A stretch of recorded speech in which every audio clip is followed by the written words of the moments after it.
What's up, guys? This is Robbie's World of Movies, the show where I like to go over all the latest news in the world of movies, plus give you some insight to what it means, and I like to appreciate films from the past. So, we don't have that much to go over today, just a couple things to go over. The first thing to go over is the fact that Star Wars is projected to hit $215 million at the box office. Now, this is definitely a step down from the 240 I'd like to say 247 million it scored, which is actually the highest box office opening of all time. And this one's only going to be 215. Well, I shouldn't say only 215. That's going to be the second highest box office opening of all time. Can you believe that? It's Star Wars Episode 7, The Force Awakens got the highest one, and Star Wars The Last Jedi is going to have the second highest. I am completely shocked about that. I knew it was going to be definitely lower than The Force Awakens, but I didn't know that it was actually going to be the second highest opening of all time. And it's projected to get about 700 million domestically, overall. So that's not even including the worldwide thing. So I think we could probably see the Last Jedi getting over $1 billion easily. So I am so excited for The Last Jedi. Let me know what you guys think about it. I mean, because The Last Jedi, it's going to be so amazing. And I think, like I said, this has the potential to be the best Star Wars film yet. Now I'm going to go over the weekend box office. I don't know what it has been with October, but legit, we have not had really any good films. We had Happy Death Day, and I said that was a great horror film, and it was a pretty good film overall, but it wasn't good objectively, it was not good. So, I mean, we have that with Happy Death Day, but I mean, literally, our studio's even trying anymore. I'm gonna give you a quick review on a couple movies that I saw this weekend. We have at the number one spot is Tyler Perry's Boo 2 A Madea Halloween came in first place with $21.6 million. I think honestly that's what they were going for. And they're probably happy with those numbers, but it is an awful, god-awful film. In second place at $13.3 million is Geostorm. My goodness, this is another just terrible film. It's awful. Honestly, it has one of the stupid cliches of you've seen those cliches that have been brought up where it's I know who the killer is, and then the person on the other line, who is it? I can't tell you over the phone. Meet me at this place at 6 o'clock. Okay. And then 6 o'clock rolls around, and then the person who knows who the killer is dead. It had that in there, and it was just a terrible film. I honestly I'm shocked that it's even number 2. At number 3 is Happy Death Day, coming in with 9.4 million more.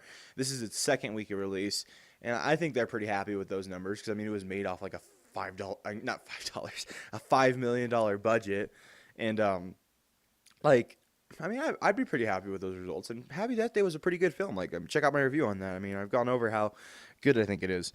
At number 4 is Blade Runner, coming in with another $7.2 million, bringing its domestic total to $74 million in its third week of release. That is just a bomb. I'm telling you right now, Blade Runner 2049 is a bomb. And the reason why it's a bomb is because they never told people in the trailers what the story was about.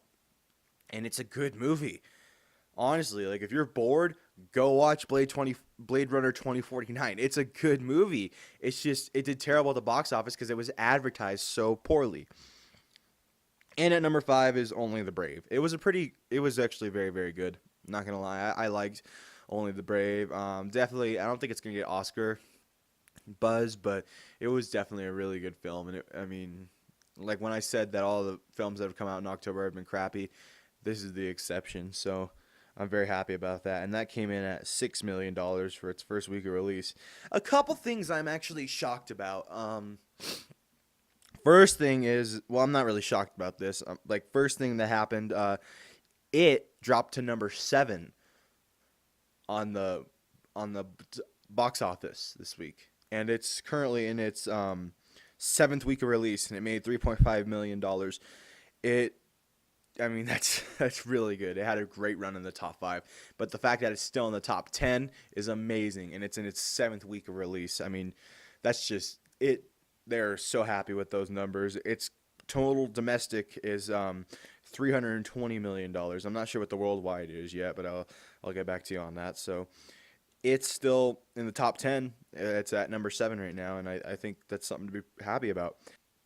Another thing that I'm kind of like, serves you right, is the Snowman came in 8th place with $3.4 million, and this is his first week. The Snowman. Let me give you a little review on that.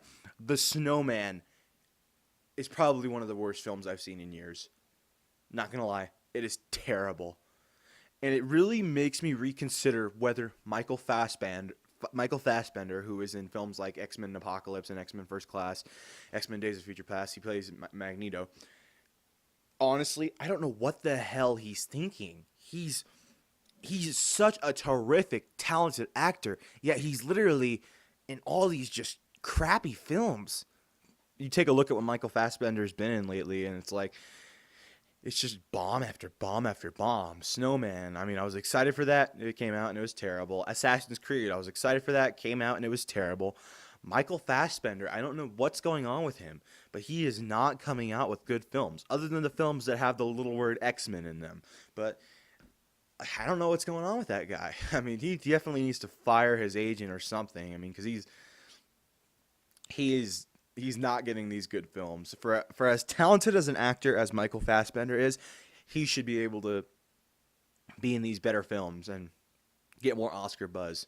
Personally, I thought he should have beaten Leonardo DiCaprio when it came to his performance in Steve Jobs, because I thought that was honestly a better performance. But I felt like Leonardo DiCaprio got the Oscar because because people were kind of like, oh, he deserves an Oscar, give it to him. So I feel like that's why Leonardo DiCaprio got the Oscar. Don't get me wrong, I think he deserved it, and I thought his role in The Revenant was amazing. But the thing is I just thought that Michael Fassbender as Steve Jobs was just a little bit better. So, but like I said, I'm not hating on Leonardo DiCaprio. I'm happy he got his Oscar, and I think he did great in The Revenant. But I just think Michael Fassbender as Steve Jobs was just a little bit better. But that's basically all the news I have to go over today, guys. There's not much news dropping in the world of movies. So yeah, all I had to go over was Star Wars is projected to get hit $215 million at opening weekend, and it's probably going to hit $700 million total domestically. And I have the weekend box office. Hopefully there are more stories that'll drop, because I skipped Friday's podcast because there was literally no news to go over. And another thing that I'm probably going to try is I'm just going to try this out. If you have me on Snapchat, Facebook, or Instagram, or any of the social media plugs, start asking me questions.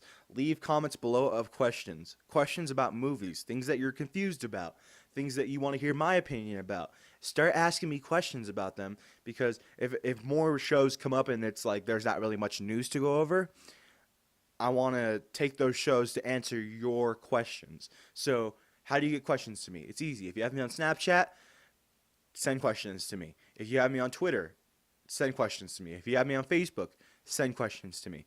Or even if you're on YouTube right now watching this, just type in the comment section, type a question, and I'll get your question. Maybe you'll see it on here, maybe you won't. It depends on how many I get. Yeah, until next time, guys. I'm sorry this is such a short show, but until next time, bye.